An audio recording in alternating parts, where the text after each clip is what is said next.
और समाज को बांट करके वोट लेंगे, ये कांग्रेस का तरीका है। और हमारा तरीका क्या है? न हम जाति पूछते हैं, न हम इलाका पूछते हैं, हम पूछते हैं तो वो इंसान है, वो उत्तराखंडी है, उसका विकास करना हमारा काम है। इस बात को लेकर के हम चलते हैं। सबका साथ, सबका विकास, सबका विश्वास, सबका प्रयास। और इसीलिए भारतीय जनता पार्टी का सपोर्ट करने की आवश्यकता है। देखिए, हम गांव, गरीब, पिछड़ा, शोषित, दलित समाज के अंतिम पायदान पर जो छूट गया है, उसको मुख्य धारा में लाने का काम हम करते हैं। बताइए, हम लोगों ने आयुष्मान भारत के कार्ड दिए कि नहीं दिए? हमने, मोदी जी ने और बाद में हमारी सरकार यहां उत्तराखंड में सबको आयुष्मान भारत से जोड़ा कि नहीं जोड़ा? कभी किसी से जाति पूछी, कभी किसी से इलाका पूछा, कभी किसी से धर्म पूछा? बताइए, यहां शौचालय दिए कि नहीं दिए? शौचालय पहुंचाए कि दिए कि नहीं दिए? घरों में पहुंचाया कि नहीं पहुंचाया? मित्रों, जब शौचालय की बात मोदी जी करते थे तो यही कांग्रेसी हंसा करते थे कि भारत का प्रधानमंत्री शौचालय की बात कर रहा है। क्यों? क्योंकि ये कांग्रेसी नेता चांदी के चम्मच लेकर के पैदा हुए थे। इनको गरीबी नहीं मालूम थी, इनको आम आदमी नहीं मालूम था। ये मखौल उठाते थे। और आज 11 करोड़ शौचालय बनाए हैं, और 11 करोड़ शौचालय देकर के महिलाओं की इज्जत, घर देकर के महिलाओं की इज्जत की रक्षा की है, तो मोदी जी ने की है। ये भी हमको याद रखना चाहिए। और आपके यहां भी ये संख्या कम नहीं है, 20 लाख से ज्यादा है। 20 लाख इज्जत घर बने। अब कोई गांव नहीं रह गया जहां महिलाएं बाहर जाती हैं। कोई गांव ऐसा नहीं रह गया जहां बच्चे बाहर जाते हो। हर को घर में इज्जत घर है, शौचालय है, इज्जत के साथ रहने का मौका दिया तो मोदी जी ने दिया है। ये हमको ध्यान में रखना है। मित्रों, अगर मैं आपसे बात करूं सामाजिक दृष्टि से इस विकास के लिए, अब आप लोग सब लोग जिसको बोलते हैं कि गांव से आते हैं, हमारे यहां गांव में क्या होता था?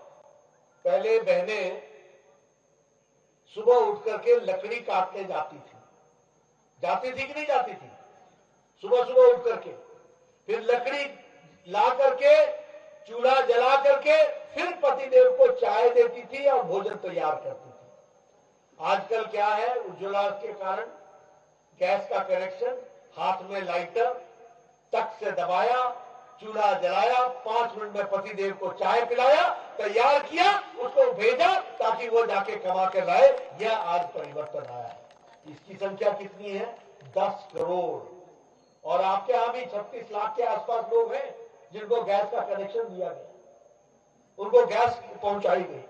तो एक तरीके से एक नए विकास की कहानी लिखी गई। सौभाग्य योजना, घर घर बिजली, गांव में बिजली है कि नहीं? है, पहुंची है कि नहीं पहुंची है? गांव गांव बिजली पहुंची कि नहीं पहुंची? मेरे जमाने में जब मैं एमएलए होता तो मैं पहाड़ से ही आता हूं। मेरे जमाने में जब एमएलए होता था तो गांव में जूनियर इंजीनियर जो होता है ना, यहां शायद असिस्टेंट इंजीनियर बोलते हैं, जेई बोलते हैं, यहां भी जेई बोलते हैं, तो हमारे यहां भी वही जेई होता था। तो जेई को जब बोलता था गांव वाला कि बिजली लगा दो, तो बोलता था बिजली लेने आ गए, तार है तेरे पास? जैसे तार व्यक्ति को देनी है, गांव की बात सुना रहा हूं। फिर बोलता था अच्छा बोल कितने तार लगेगी? बोले 200 मीटर लगेगी। ऐसा कर, 100 मीटर का तू इंतजाम कर, 100 मीटर मैं दूंगा। जैसे 100 मीटर का एहसान मारता था। और फिर क्या कहता था? गांव वालों को बोल देना 3 खंबे लगेंगे, खंबा उठा करके ले जाए स्टोर से।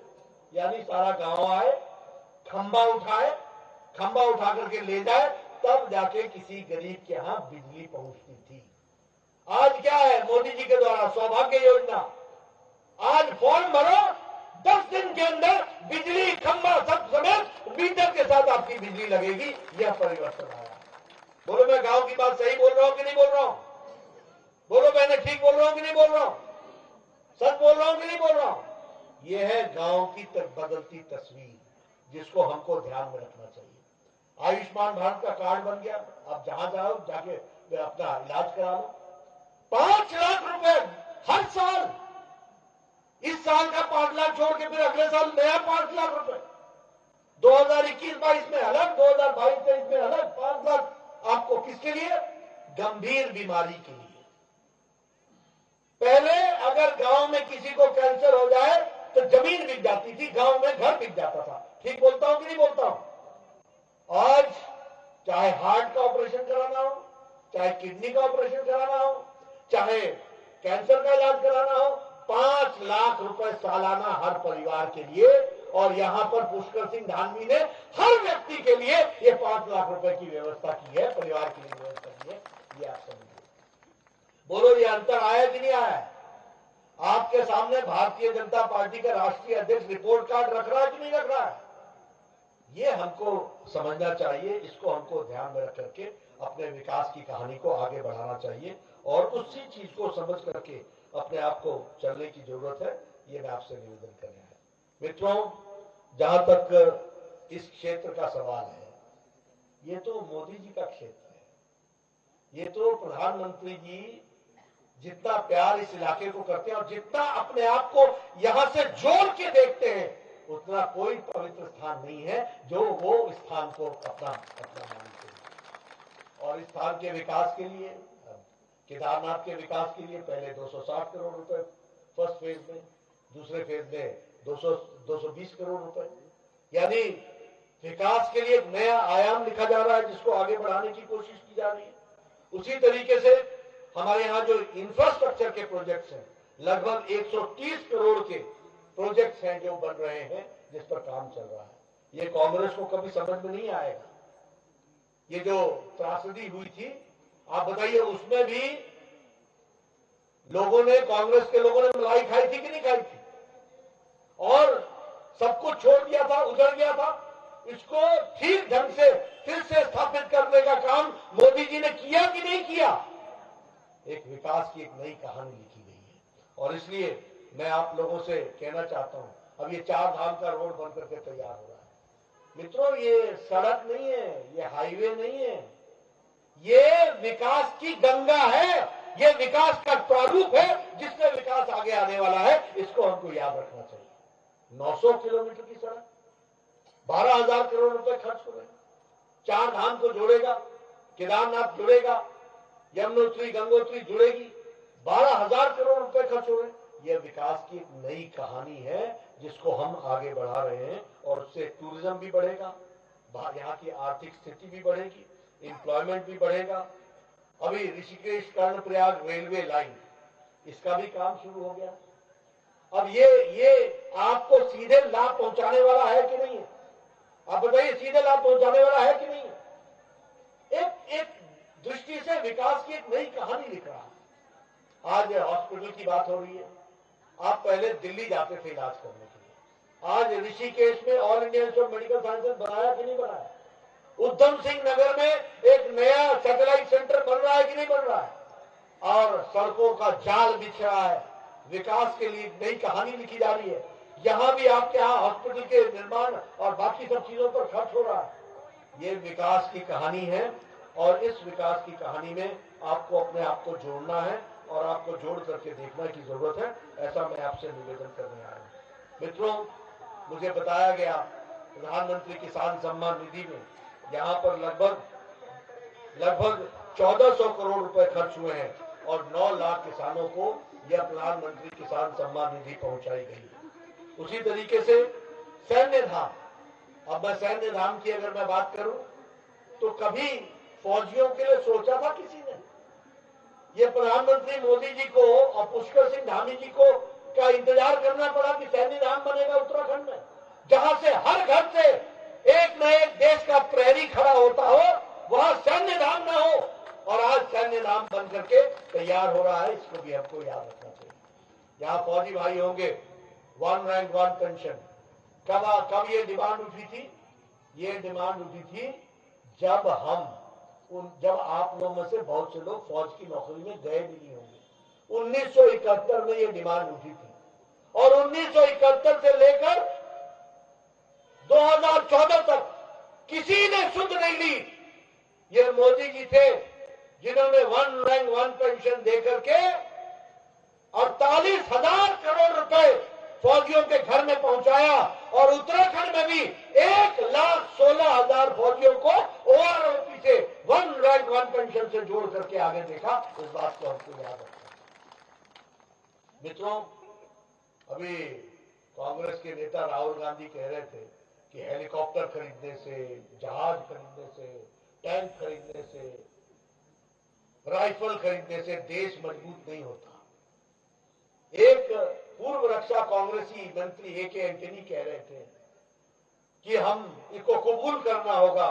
उन्होंने पार्लियामेंट में कहा, मैं कबूल करता हूं कि हम ध्यान नहीं दे पाए। चाइना ने अपने स्थान पर अच्छा इंफ्रास्ट्रक्चर बना लिया है, अच्छी सड़कें बना ली हैं, अच्छा सब कुछ बना लिया है, लेकिन हम नहीं बना पाए। ये उन्होंने कबूल किया। यानी देश को कहां ले जा रहे थे ये लोग? बोलो, ऐसे लोगों को देश देना है क्या? ऐसे लोगों को प्रदेश देना है क्या?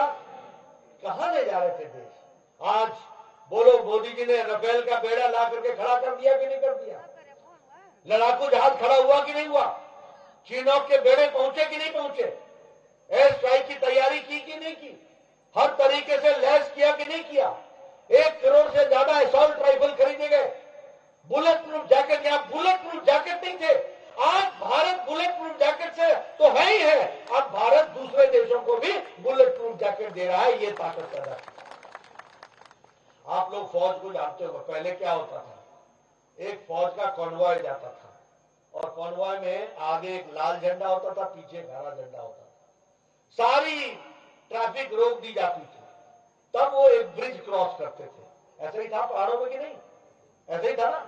अब कॉन्वॉय आ गया तो इधर से सीटी बजाते थे, तो फिर एक तरफ से इशारा करते थे तो सारी गाड़ियां निकलती थी। और तब जाकर के 4-4 दिन बाद, 3-3 बाद हमारे फौजी भाई सरहद पर पहुंचते थे। मोदी जी ने 2014 से लेकर के अभी तक 14,000 किलोमीटर सड़क बनाई है और 4 लेन 2 लेन बनाई है और ब्रिजेस के साथ बनाई है। ऑल वेदर रोड बनाया है। चीन के बॉर्डर से लेकर के पाकिस्तान के बॉर्डर तक हमारा फौजी एक दिन के अंदर पहुंचने की ताकत रखता है। ये मोदी जी ने ताकत दी। आज सामने खड़ा, चीन के सामने भारत का फौजी खड़ा है, हर दृष्टि से तैयार।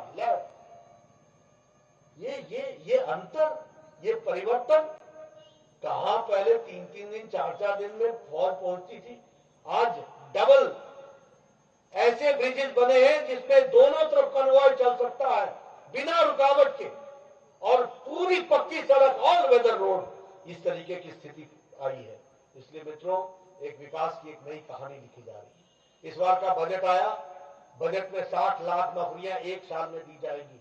प्रोडक्शन लिंक्ड इंसेंटिव के दृष्टि से काम चल रहा है।